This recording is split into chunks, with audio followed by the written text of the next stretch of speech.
Hello, everyone, and welcome to today's PQA webinar related to medication therapy management and our call to action. We're excited to have you join us today. My name is Chris Kochevar. I'm the Director of Stakeholder Engagement with PQA, and I'll be serving as your host. A few logistics for us as we get started here. You'll notice on the bottom of your screen that there is a Q&A feature. Please send us your questions throughout the presentation, and we'll look to address these as we can at the end of the presentation today. This webinar is being recorded, and a copy of both the slides as well as this recording will be shared with PQA members within a week. So check out our member resource library for that. We welcome your feedback to help us improve future events similar to this one. And following the conclusion of this webinar, your browser will open a brief survey. We ask that you complete that survey again to help us improve our future events. This work and initiative around medication therapy management is made possible in part because of the two sponsors that we have for this event. And we welcome these two sponsors today to share a few remarks. First, we'll be hearing from Novo Nordisk. Good afternoon, and thank you for having me. Novo Nordisk is a global healthcare company founded in 1923 and headquartered just outside of Copenhagen, Denmark. Our purpose is to drive change to defeat serious chronic diseases built upon our heritage in diabetes. We do this by pioneering scientific breakthroughs, expanding access to our medicines, and working to prevent and ultimately cure the diseases we treat. For more than 100 years, we've been translating the unmet medical needs of people living with a serious chronic disease into innovative medicines and delivery systems, like our insulin pens. Our treatments today are benefiting millions of people living with diabetes, obesity, and rare blood and endocrine diseases. We are pleased to support your work as we share the goals of enhancing patient outcomes and safety. Effective medication therapy management can lead to better patient outcomes. Through comprehensive medication reviews and personalized care, medication therapy management focuses on preventing medication errors, reducing adverse drug reactions, and improving medication adherence. Non-adherence to medication is a significant issue in healthcare, and medication therapy management programs can help increase adherence, resulting in better patient outcomes and lower costs. Medication therapy management services can also identify possible drug interactions, duplicate therapies, and unnecessary medications, enhancing patient safety.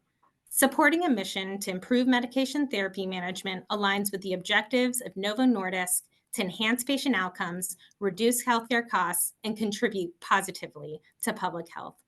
Thank you again so much for including Novo Nordisk in this event, and thank you for your work. Thanks so much for those remarks, Ashley. And next, a word from our other sponsor of this initiative, Outcomes. Good morning or afternoon, everyone. My name is Danny Marcus, and I am the Vice President of Clinical Program Delivery and Network Enablement and Outcomes. As a sponsor for the PQA Quality Innovation and Research Initiative for MTM, Outcomes is excited to be working with PQA to help shape the future quality measurement of MTM with the goal to improve medication safety, adherence, and appropriate medication use. As we all know, quality measurement can be a difficult concept to get right. I've been impressed with the amount of research and effort that has gone into this quality initiative with the aim of putting forth a consensus-based quality measurement of medication therapy management programs. PQA's mission is optimizing health by advancing the quality of medication use, and this mission aligns perfectly with Outcomes' vision to create thriving communities with pharmacy as the cornerstone of care. This is why we believe that pharmacy is the future, we believe that change happens here, and we believe that PQA is helping to guide that future. Further, Outcomes believes MTM is an underutilized program that has made measured improvements in clinical and financial outcomes. There is opportunity to make advances in this industry and shift the focus back to those outcomes that matter. My teammates and I look forward to the continued listening, learning, and engaging with other members of the MTM community to drive toward quality measurement that will advance MTM services and the pharmacy profession as a whole. Thank you, PQA, for taking the lead on this work. I look forward to hearing the next steps to finalizing the draft call to action and how we will make meaningful progress as an industry when it comes to MTM quality measurement. Thank you. Thanks, Danny. And thanks again to both of our sponsors, Novo Nordisk and Outcomes, for this initiative and their support of it. And now for the main event.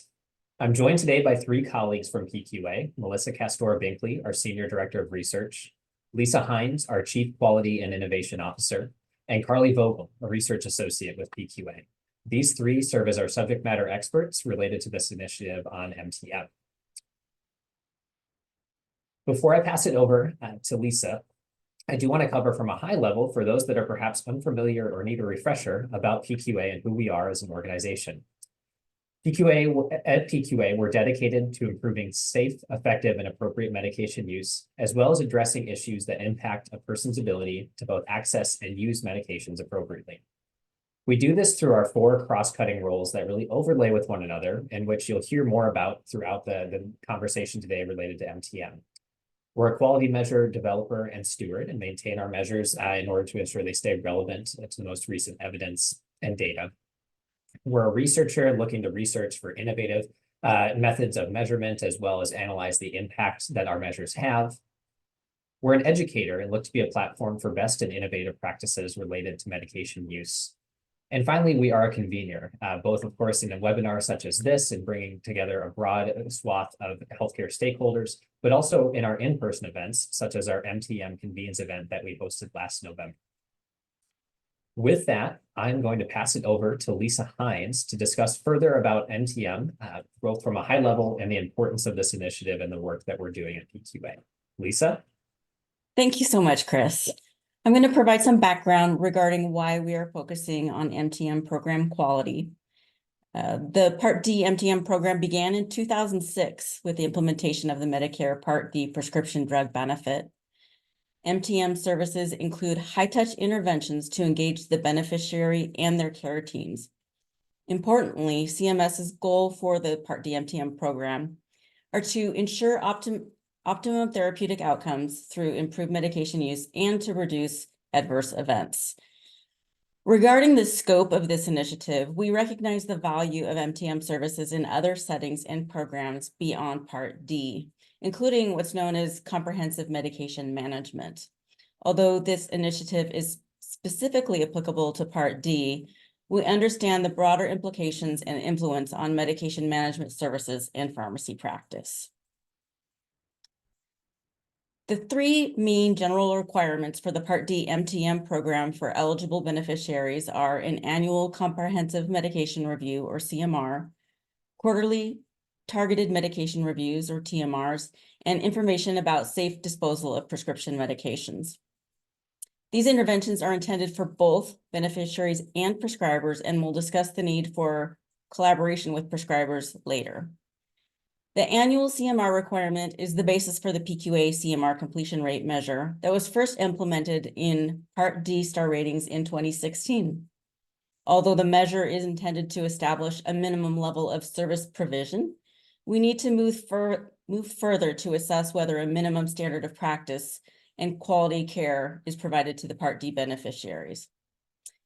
Beyond the CMR, measuring interventions and outcomes related to targeted medication reviews is essential to more fully capture the quality of care provided, and there may even be opportunities to explore a quality assessment of MTM services that provide information about the safe disposal of prescription medications. So this slide lists the 2024 MTM program eligibility criteria.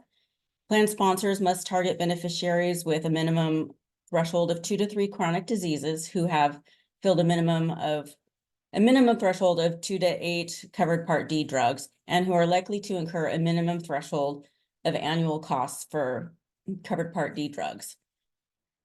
Targeted beneficiaries for Part D MTM programs also include those at-risk beneficiaries under a drug management program, which includes those who are at risk for misuse or abuse of frequently abused drugs. Importantly, now over a year ago, CMS released Proposed Rule 4201, proposing expanded eligibility criteria for the MTM program to a total of 10 core chronic diseases to be targeted when identifying enrollees who have multiple chronic conditions. This proposal was based on analyses indicating disparities in access to MTM services. The proposed rule is currently top of mind, and we look forward to discussing the program's quality assessment implications if it is finalized. Last year, we launched our Quality Innovation and Research Initiative to advance MTM quality measurement after numerous longstanding and increasing stakeholder discussions about the need for something more.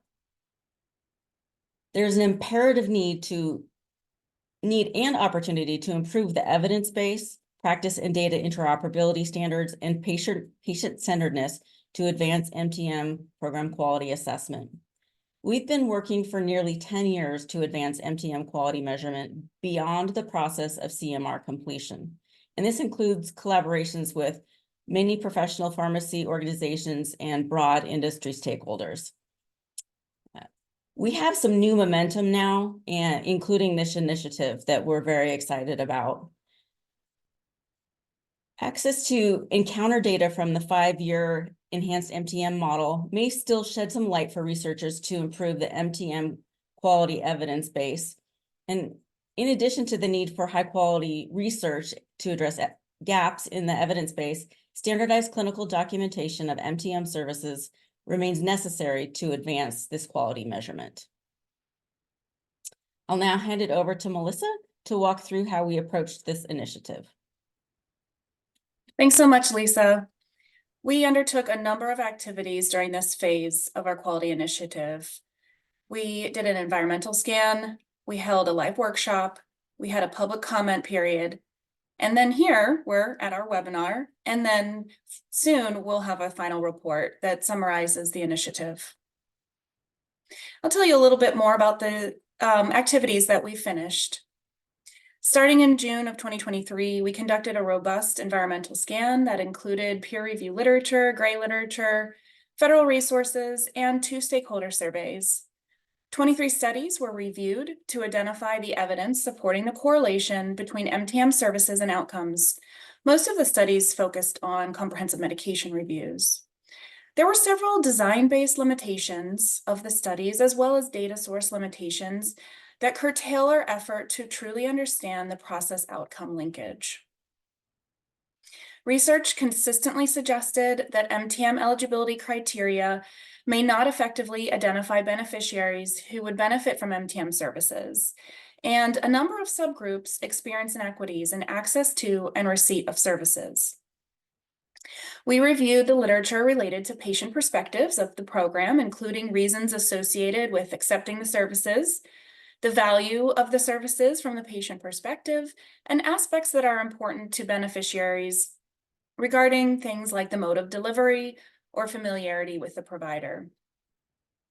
Information gathered from plan sponsors and providers suggests consistency and barriers to implementing and evaluating these services, including things like time constraints, various workflows, and communication challenges.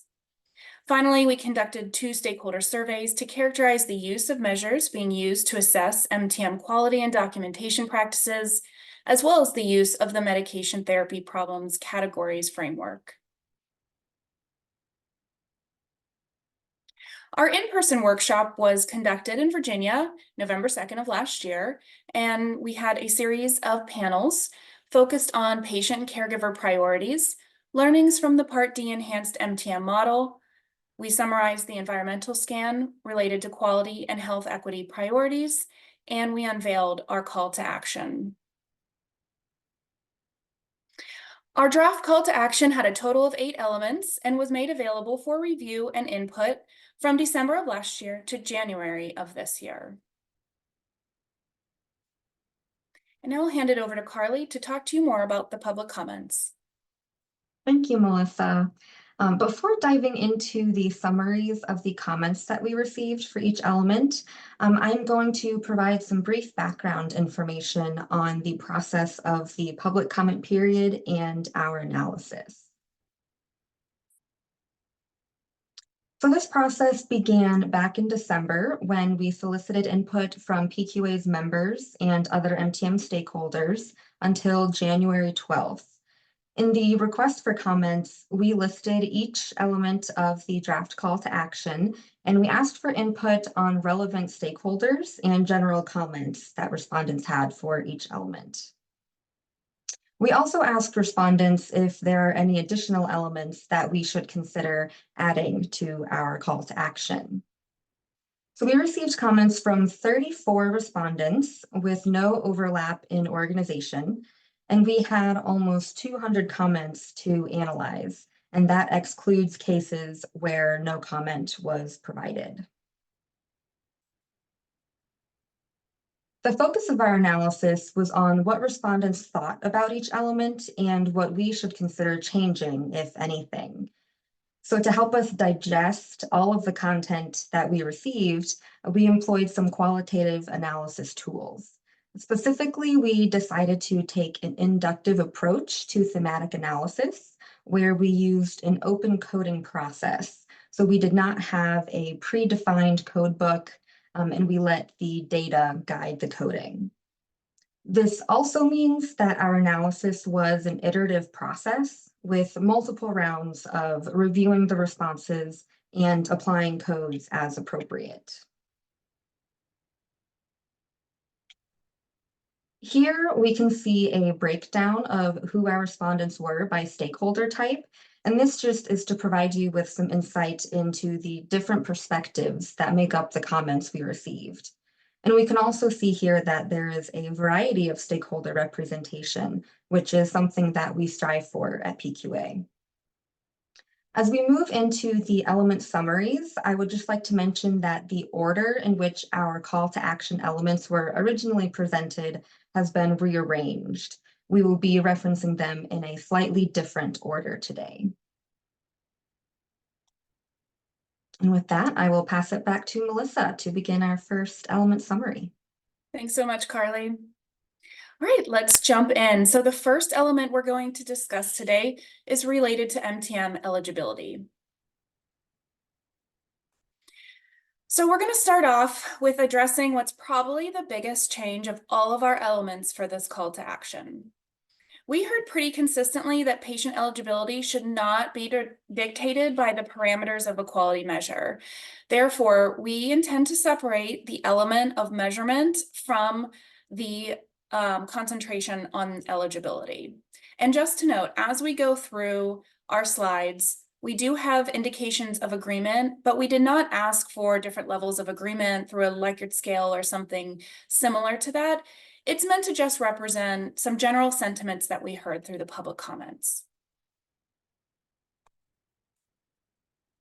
So when we focus on eligibility, we heard general agreement that it should change, although there was a whole lot less consistency in how the criteria should change. Some advocated for expanded access to MTM where there would be no criteria and anyone who wants it or needs it can receive it. That is represented here by our selected quote on the slide. Others said the criteria should be risk-based and focus on those who are vulnerable to adverse outcomes or medication-related problems rather than those with a disease state. Related to identifying those at greatest risk, a few suggested tactics for identification are things like clinical judgment, as well as different types of analyses, both retrospective and prospective were mentioned. Flexibility was mentioned repeatedly. We heard that the criteria should be flexible and fluid, so plans can select populations who might benefit the most. This allows for the ability to meet the needs of patients and the community to best promote equity in services. One commenter stated that the services cannot be fit into a one-size-fits-all approach for eligibility. Others proposed that there should be more limited criteria and that having more restrictive criteria would focus resources to populations who would receive the most benefit. We heard a number of concerns about measurement, which we already discussed, so we'll keep our focus on eligibility. Concerns that relate to eligibility is that any eligibility or targeting will exclude patients who could benefit from MTM services. We also heard that there should be no change to the current eligibility criteria. The current flexibility was stated as appropriate and that the results from the enhanced MTM model do not justify expansion of services. Other concerns related to expanding access to MTM services include the increase in plan costs and premiums that will be incurred, as well as further member abrasion from outreach that duplicates other programs and initiatives. Although there was a range of ideas expressed, it seems that everybody was most concerned with appropriately reaching patients that need these services and can help with health equity. This element has to be overhauled to focus better on understanding the changes to eligibility criteria and providing this information to the stakeholder community. As you can see on the slide, the changes are underlined, which in future elements we'll see a lot less underlining, but we did change this one significantly. And we added the focus on providing the details of such an analysis to stakeholders. In the 2022 proposed rule that suggested expanding eligibility to all 10 core chronic diseases, CMS stated that they conducted an extensive analysis to identify potential disparities in program eligibility and access and proposed those changes based on this analysis. So we advocate to see any analysis and the results of those related to MTM program eligibility. Moving to our next element, this element will talk about the standardization of documentation and reporting. General agreement was expressed for increasing standardization. Standardization was discussed related to multiple items, including documentation and reporting, which is referred to in the element, and represented here by the quotes on the slide. Standardization was also referred to as important for the standard of practice, interoperability, collaboration, research, and the development of a meaningful measure. We heard a number of concerns related to the increase in burden related to standardization, which is represented by our selected quote. Increased burden would affect a number of actors, and adding another documentation requirement on top of several duplicative requirements already present. We also heard that standardized documentation does not equate to being able to measure quality or gauge success of interventions. Respondents stated that current variation in the systems exist, and this is a barrier to standardization. Variation exists in requirements from payers, to pharmacy operating systems, to care processes, and this makes any kind of standardization a challenge. And finally, we heard that there are a number of things that should precede this element, such as the lack of standard patient care processes on which to attach standard documentation is something that first needs to be addressed. We also heard that there should be a focus on integration of pharmacy systems. Interoperability is lacking, and standardizing documentation is valuable only when being able to share the data. We also heard that there is a lack of resources to overcome this array of challenges and concerns related to documentation and reporting. There were minimal changes to this element as seen here by the underlined text in the revised version. This change in the element is meant to amplify the quality aspect. We recognize that current requirements for documentation are not sufficient for addressing quality. We need to move beyond claims-based measures, but cannot do that without standardized documentation.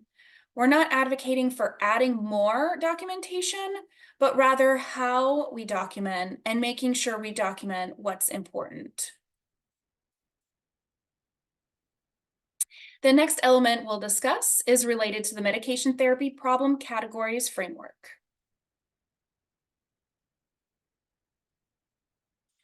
There was general agreement for standardization again, but again, there were also differences in what was being referred to as standardized or what we should standardize. We heard that this framework can assist with standardizing the process of care as well as the documentation of care, both of which are represented by our selected quotes on the slide. Some did recommend combining this element with the previous one on standardization, but we chose to call this out. They are related. The framework itself is relevant beyond MTM services. PQA receives many requests each year about this framework, even internationally. And while some commenters believe the framework is qualitative, it does map to SNOMED CT codes, which is essential for clinical documentation. Returning to the public comments, respondents generally agreed in the value of education on the existence of and the use of the framework. The variation in medication therapy problem documentation across vendors was mentioned, and this framework can assist with standardizing documentation. One respondent noted that universal standardized documentation is needed, but needs to be consistent across the industry, scalable, accessible, and not cost prohibitive.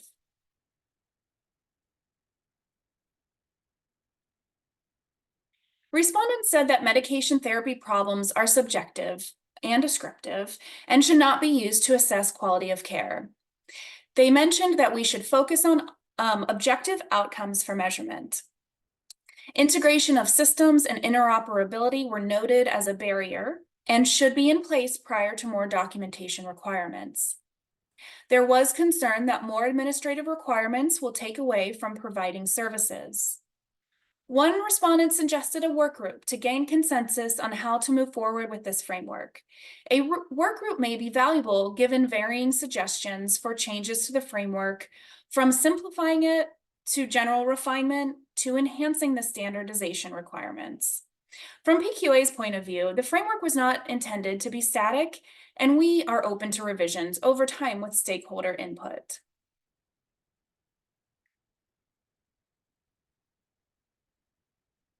A minor change was added to this element in the addition of the words related to the patient care process. But we also want to emphasize that this is only one aspect of the pharmacist care process to underscore the other aspects that are not captured by this framework.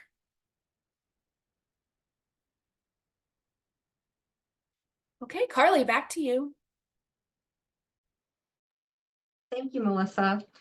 Next, we will be talking about the element to optimize efforts to increase beneficiary awareness of these services. Not surprisingly, almost all respondents agreed on the importance of this increasing patient awareness element. One example of support is seen in this quote on the screen. Those who agreed emphasized the need for increased understanding, potentially through providing more details on the program and including insights or quotes from patients on the benefits that they received from this experience.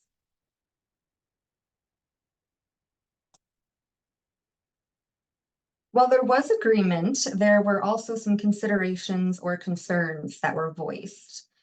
So multiple respondents pointed out that an increase of awareness is also needed for prescribers. Respondents voiced the need to consider patient abrasion or burden on patients due to increased outreach and additional marketing to those who may have already been engaged in MTM or who decided to opt out of the services.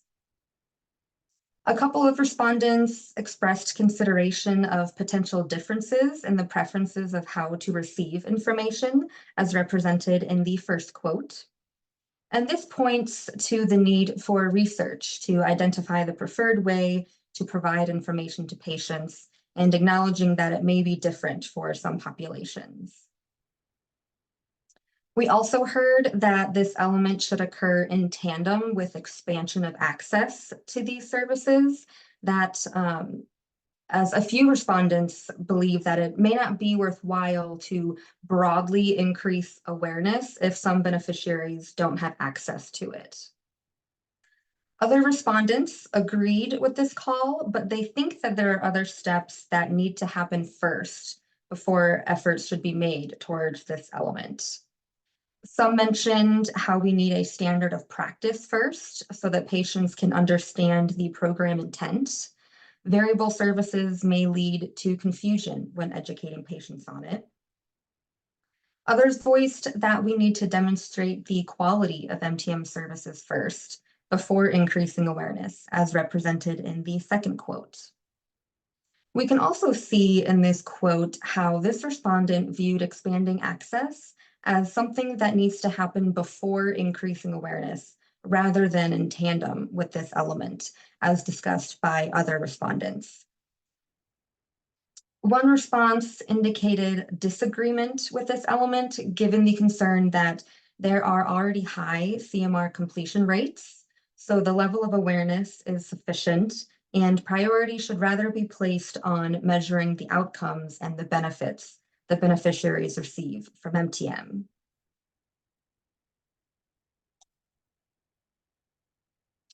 As recommended by respondents, we added prescribers to the direct call. And as a general note for all of the elements, we noticed that the terms patients and beneficiaries were used interchangeably. So for consistency, we revised each element to refer to patients instead of beneficiaries, as we can see in this revision.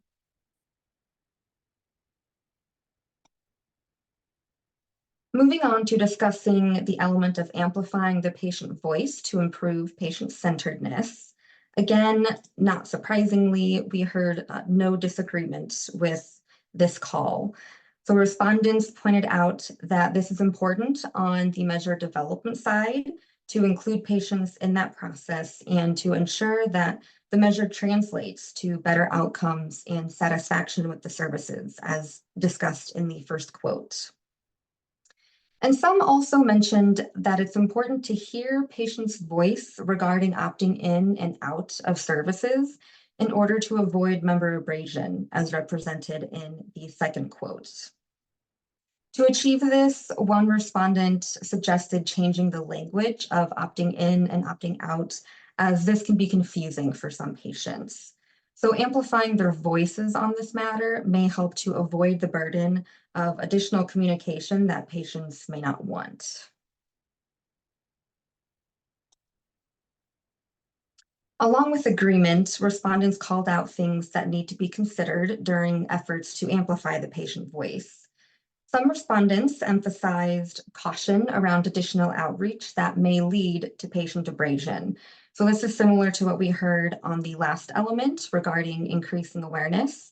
We need to be careful in not burdening patients in our efforts to achieve these elements. For clarification, on the last slide, patient abrasion was discussed as something that this element could benefit, so it could help avoid patient abrasion. But on this slide, it is represented as a potential negative effect of the element. So I point that out to highlight those different perspectives and the complexity within some of these comments. We heard consideration for the need for diverse patient representation in engagement efforts, potentially leading to research on equity and MTM. Some respondents also said to consider collaborating with providers as a way to amplify patients' voices and to capture their preferences. This is expressed in the quote on the slide. A few respondents mentioned structural barriers and how available resources need to be considered here. This includes access to high-quality technology and video capabilities that can be helpful to gauge patients' understandings and their preferences and to be able to tailor a discussion to patient specific needs.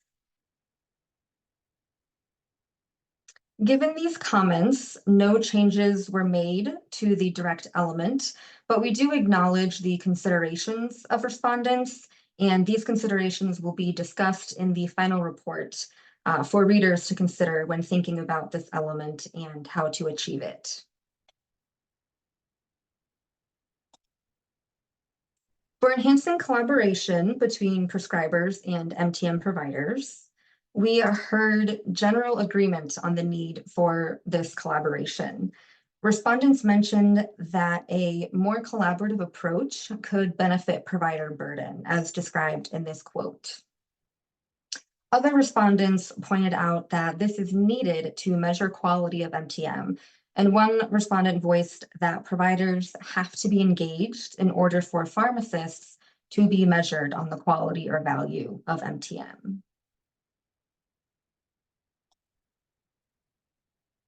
Multiple respondents highlighted the need for research in order to make this element happen. A few examples provided were that we need to better understand the acceptance rates of MTM programs. There's a potential need for pilot studies to support collaboration initiatives.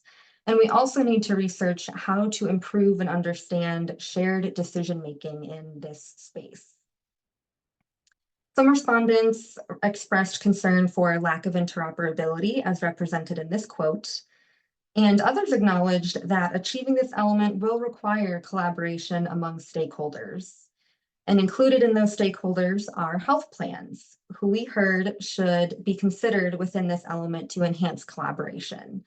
And we agree with that addition. So we added health plans into the direct element as a needed entity in these collaboration efforts.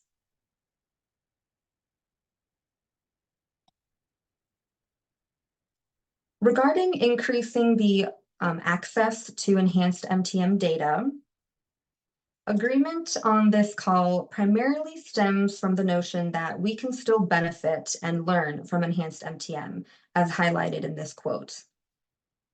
Multiple respondents expressed that these data could help understand barriers and challenges to MTM implementation.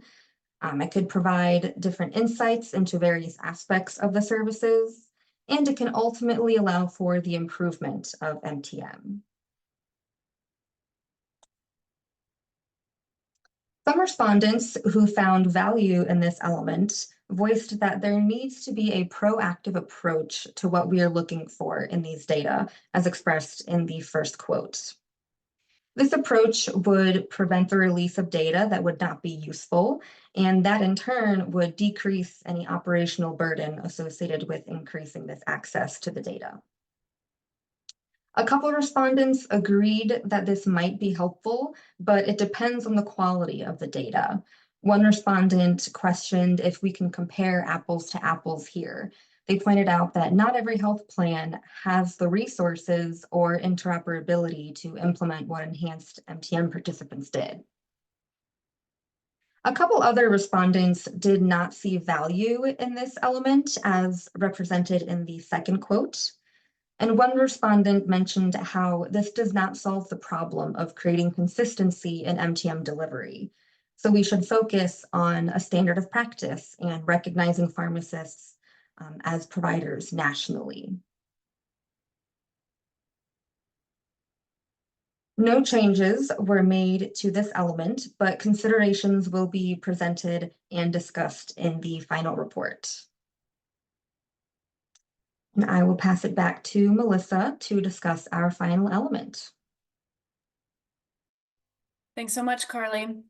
So let's dive into the element related to a new measure. Generally, we heard agreement that we need a new measure for evaluating the quality of MTM services. We heard that collaboration is critical, and that's represented by our quote on the slide. And this collaboration can and should be between pharmacists and other healthcare providers, between a wide array of stakeholders like health plans and measure developers and providers, as well as patients. We should keep patient-centeredness in mind, involve patients to make sure that any new measure addresses things such as patient satisfaction and outcomes that are important to patients. We also heard that there's a need for research. We need to better understand the effect of these services on outcomes, the effect of the services when they're conducted in varying settings, satisfaction with the services, as well as the effect of varying financial incentives and payment structures related to these services. And once again, we heard the need for standardized documentation and reporting, as well as a standardized practice of care.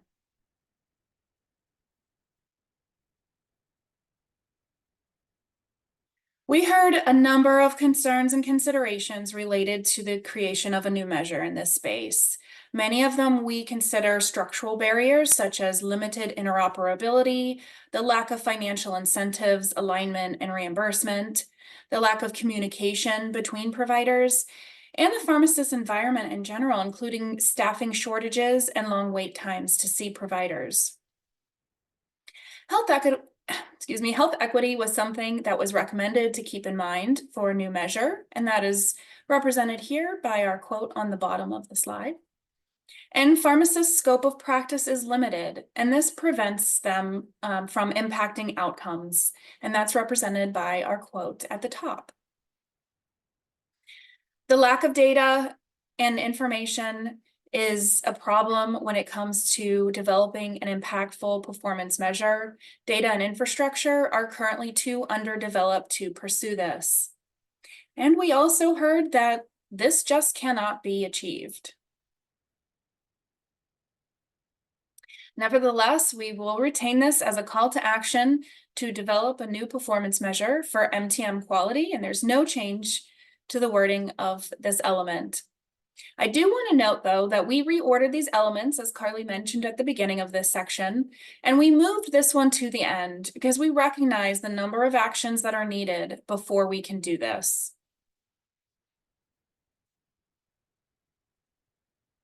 We did ask through our public comment for any additional elements that should be added to the comments or to our draft call to action. And these are represented on the slide. Our final report, which is forthcoming, will address these and further contextualize them, as well as the overall discussion today. And with that, I'll turn it over to Chris. Thanks so much, Melissa, Carly, and Lisa, for that great presentation. We're opening it up now to our question and answer portion of the webinar. And so I'm going to welcome Melissa, Carly, and Lisa all on screen with me. We've had some great questions rolling in throughout the presentation here, so let's dive in. First off, related to the first element, which as a reminder for the audience is related to the eligibility criteria and really approaching that from how to optimize or finding what the optimal eligibility criteria is. Question about this is PQA planning to conduct analysis to help determine this? And Melissa, Lisa, I'll open it up to you, but Melissa, maybe we'll go to you first. Okay, thanks, Chris. Related to the first element, I think if that analysis has already been done, we'd love to take a look at it. And if not, we would love to be a part of conducting that analysis. We would also want to pull in our partners and collaborators that we know have some experience in this space and hopefully conduct such an analysis with their partnership. Lisa, anything to add on that? No, I agree that I think we would want to look at gaps based on what CMS's analyses reveal, and would be very interested in partnering with academic or other research partners to explore this. Outstanding. Thank you both. So as we look at kind of the future state here as well, and we think about this specific to performance measures, what's PQA's plan and process in developing a new measure here? And is there a timeline in place on this? So Melissa, I'll look to you here. Pull out your crystal ball as you think about the specifics and the future of measurement and MTM quality. Tell us what you see. Well, we, as mentioned through the public comment, we see a lot of barriers to standardized performance measure on a lot of fronts for a lot of reasons. We covered those today, but something we haven't covered that I'll share is that PQA, in partnership with our research team over at the University of Arizona, are developing a patient-reported outcome measure related to comprehensive medication reviews. So right now we're constructing a tool that is largely based off of CMS's goals for CMRs related to patient knowledge, addressing patients' questions and concerns, and patient empowerment to manage their medications. So we hope that a tool such as that can provide direct patient information to conduct that service in a more meaningful way. And down the road, maybe we'll get to a performance measure, but before we can think about that as a performance measure, we have to create the tool itself. So we have a draft of that, and we're hoping to move into the next phase of our project later this year. Thanks for that insight, Melissa. Lisa, I'm going to go to you with the next one here, and looking at the proposed rule that was discussed from CMS.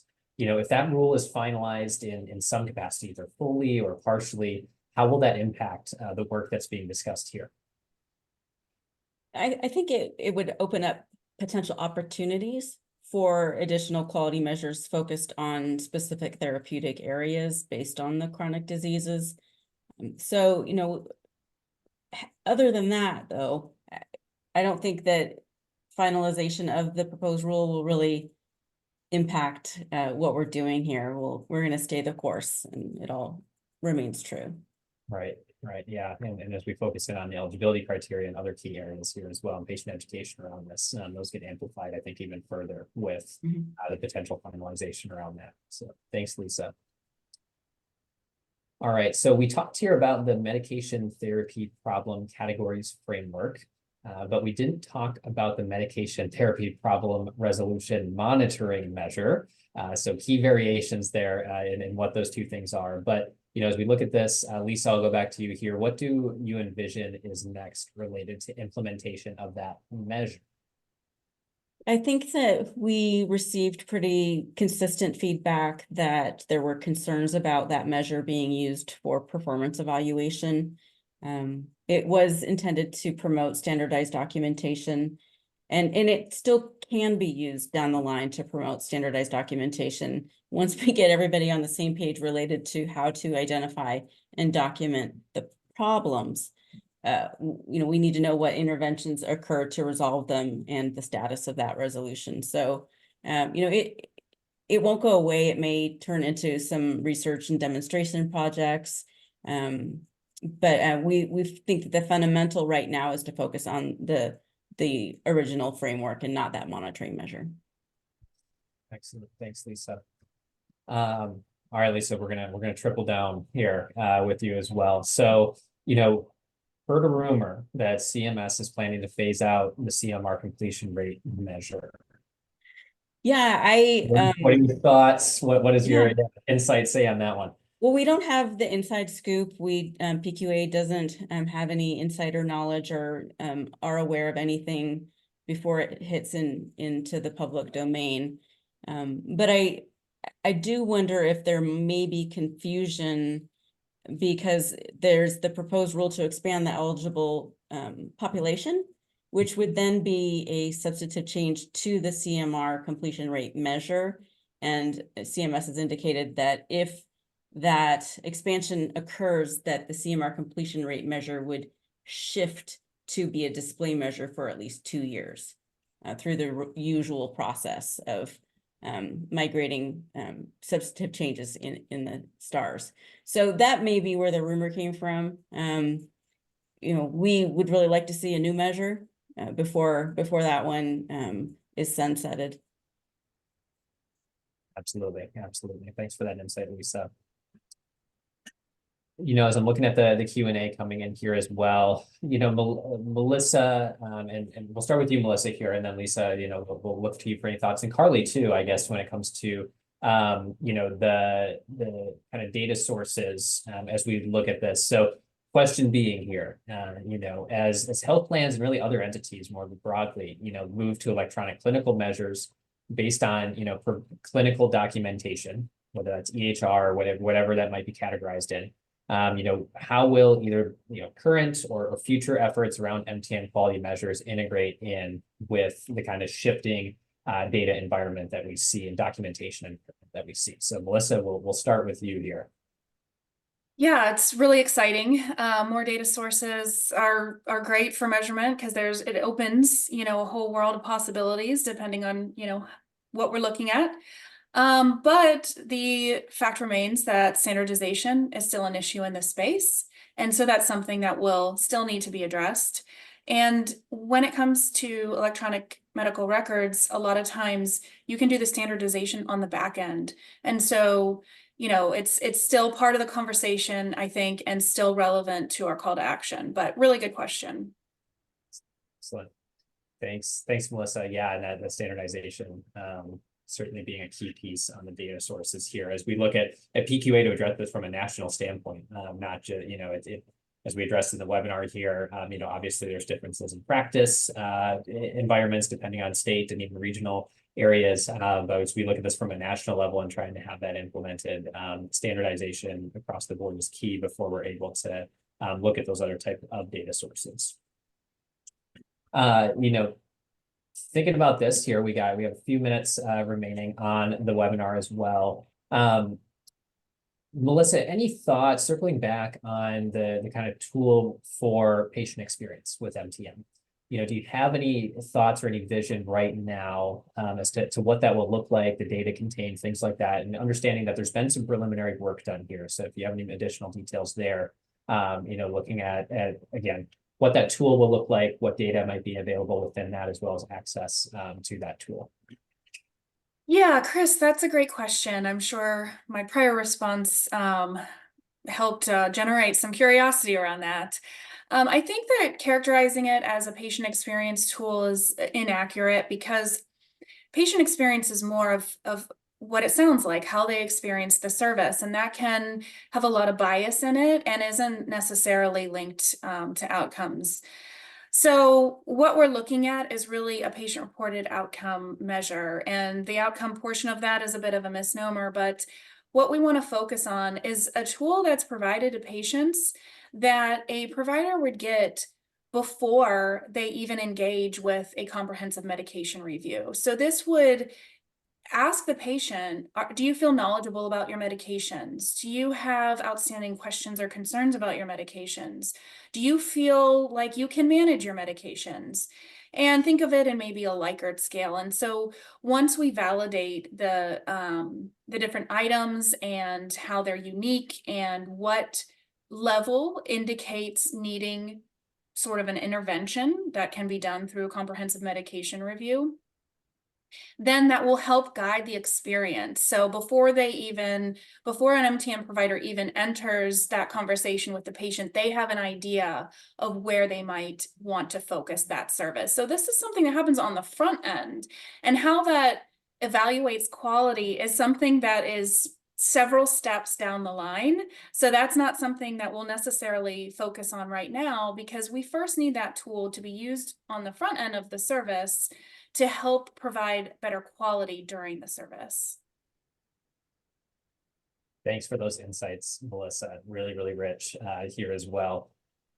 Melissa, and I'll look to you here for kind of the final word related to MTM. We're starting to wrap up. We have a few announcements to finalize or to round us out today as well. But before we get to those announcements, tell us about what's next, not just for us here at PQA, but more broadly. We've discussed a lot of different areas, addressed some questions here today as well, but there clearly is much work to be done and more to come. So tell us about what that's looking like here in the near term for PQA. Yeah, sure. Thanks, Chris. We need to wrap up our final report. So that will be really important to get out to the public to make this information accessible. And that will span all the information gathering that we did at the beginning, including the stakeholder surveys, summarize our convening event, summarize these public comments, and contain our call to action. So we're really excited to get that out there. We're hoping to have that out by April. We then need to move into the next phase of our quality initiative. So our quality initiatives right now are really tackling these very hard areas that don't have a simple solution. They likely aren't a single project to fix whatever we're trying to improve. So it will probably be a series of initiatives to move us forward in the best way possible. And also during our annual meeting, we plan to have a general session that really dives into addressing some of these issues that we discussed today, that we heard through public comments. And we want to get into that a little bit further with some experts. So. Outstanding. Well, lots to come here, even in just the next few months between now and May. So that's really exciting. For all those tuning in here, certainly keep up to date with PQA through both our social media, LinkedIn, as well as different communication channels, from our emails to our member resource library and beyond, and certainly welcome any commentary beyond what's been discussed here from our members via email, secondary to the MTM initiative that we're focusing on here. With that, a few announcements to round out the webinar here as we continue on today, and for some other pieces for you all to look forward to from PQA here, even just in the next month. So coming up here on March 13th, we will have a stakeholder advisory meeting. This is going to be at 1 p.m. Eastern time for our Q1 SAM. These events really focus on our measure development and stewardship efforts and provide key updates related to those two activities, in addition to broader updates about PQA happenings. So we hope to see you online then, or catch the recording via our member resource library. In addition to this, we are going to have a quality forum webinar a few days following the SAM on March 16th, also at 1 p.m. And this upcoming webinar for us is going to focus on our social determinants of health resource guide and feature a few different of the initiatives within that SDOH resource guide. So take a look at that registration link, again, found both via email and in the member resource library. And we hope to see you there for this important webinar as well. And finally, as Melissa already alluded to here, we do have an upcoming annual meeting, this really pinnacle convening and education event for PQA happening May 14th through 16th in Baltimore, Maryland. As Melissa mentioned, we will have a general session panel here on the final day related to medication therapy management. And we really hope that you're able to join us there to hear from a broader set of industry stakeholders related to MTM and the future of quality measurement within MTM. So we're excited about that. In addition to that, we'll have a few different general sessions, or a few other general sessions, I should say, one related to star ratings and updates and the future of star ratings in Part D. Another related to really kind of change management within healthcare, getting us excited about value-based care and the changes that can happen there as well. And finally, one focused on patient access and affordability as it relates to the smoothing mechanism and out-of-pocket cap secondary to the Inflation Reduction Act. So this, in addition to a number of other breakout sessions more specific to different sectors within healthcare related to quality and safe medication use. So we're excited about this event and we hope to see all of you there. Registration and hotel information is available on our website now. So definitely get in there and look to sign up sooner than later to maximize the opportunity for the benefits from this meeting. With that, I want to thank our experts here between Lisa, Melissa, and Carly on the webinar today for sharing these important updates with all of you tuning in. And we look forward to the road ahead and the work yet to come within MTM. So thank you all for tuning in, for hearing these updates. And we look forward to working with each of you in the future as it relates to continuing this progress towards better medication therapy management, quality measurement. Thanks, everybody.